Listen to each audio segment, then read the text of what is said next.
लकड़हारा और शेर। घने जंगल में एक शेर रहता था। उसके दो घनिष्ठ मित्र थे, एक कौवा और एक लोमड़ी। शेर दिन भर शिकार करता और अपना पेट भरने के बाद शेष अपने दोस्तों के लिए छोड़ देता। मुफ्त में बिना हाथ पैर हिलाए खाने को मिल जाने से वे बेहद खुश थे। इस प्रकार मुफ्त की खाने से कौवा और लोमड़ी बहुत आलसी हो गए थे और परिश्रम करने की उनकी आदत छूट गई थी। पास ही के गांव में एक लकड़हारा अपनी पत्नी के साथ रहता था। वे दोनों रोज जंगल में जाते और घंटों परिश्रम करके लकड़ियां काटकर घर लौटते। वापस लौटने के बाद लकड़हारे की पत्नी खाना बनाती और दोनों घर के बाहर बैठकर खाते। एक दिन शेर ने उन दोनों को घर के बाहर बैठकर खाना खाते हुए देख लिया। उसकी नाक में दूर से ही स्वादिष्ट भोजन की गंध आ गई थी। शेर उनके निकट पहुंचा तो बजाय उससे डरने के दोनों ने उसका स्वागत किया और अपने साथ बैठने को कहा। शेर वहीं बैठ गया और उन दोनों के साथ उसने भी भोजन किया। शेर उनका ये सद्भाव देखकर खुश तो था ही, इससे भी बढ़कर खुशी उसे स्वादिष्ट भोजन खाकर हुई थी। पहली बार पका हुआ खाने को जो मिला था, वरना पहले तो कच्चा ही खा चबाकर काम चलता था। जंगल में वापस लौटने से पहले शेर ने उन दोनों को आतिथ्य सत्कार और स्वादिष्ट भोजन के लिए धन्यवाद किया।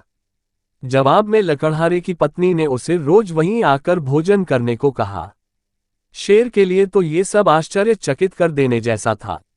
उसने जानवरों को कभी अपना भोजन बांटते हुए नहीं देखा था, बल्कि वे तो दूसरों का भोजन भी छीनकर खा जाते थे। लकड़हारा दंपति से मिले अपनत्व ने उसका दिल जीत लिया था।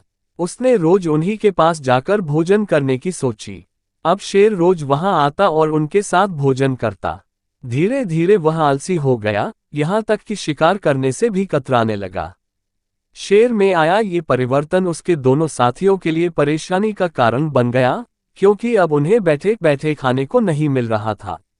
अक्सर उन्हें भूखा ही सोना पड़ता। परेशान कौवे और लोमड़ी ने शेर में आए इस परिवर्तन का कारण पता लगाने की ठानी और उसकी गतिविधियों पर नजर रखने लगे। एक दिन उन्होंने शेर को लकड़हारा दंपति के साथ बैठकर खाते देख लिया। उन्होंने शेर से वहीं जाकर मिलने का निश्चय किया। जैसे ही कौवा और लोमड़ी उनके निकट पहुंचे, लकड़हारा और उसकी पत्नी दौड़कर एक पेड़ पर चढ़ गए। उनकी यह हरकत देख शेर हैरान रह गया। बोला, तुम मुझे देखकर भाग क्यों गए? मैं तुम्हें नुकसान नहीं पहुंचाऊंगा। जवाब में लकड़हारा बोला, हम तुमसे नहीं डरते, हाँ तुम्हारे मित्रों से जरूर डर गए हैं। तुम पर हमें विश्वास है, लेकिन तुम्हारे धूर्त मित्रों पर नहीं। ये तुमसे कहीं ज्यादा खतरनाक हैं। इनकी धूर्त आदतों के बारे में हम भली भांति जानते हैं। इन्हें लेकर बहुत सी कहानियां हमने सुनी हैं। अब हम तब तक नीचे नहीं उतरेंगे जब तक तुम तीनों यहाँ हो। ये सुनकर शेर का दिल टूट गया और उसने अपने मित्रों से फिर कभी उससे न मिलने को कहा। शिक्षा धूर्तों से सतर्क रहने में ही भलाई है।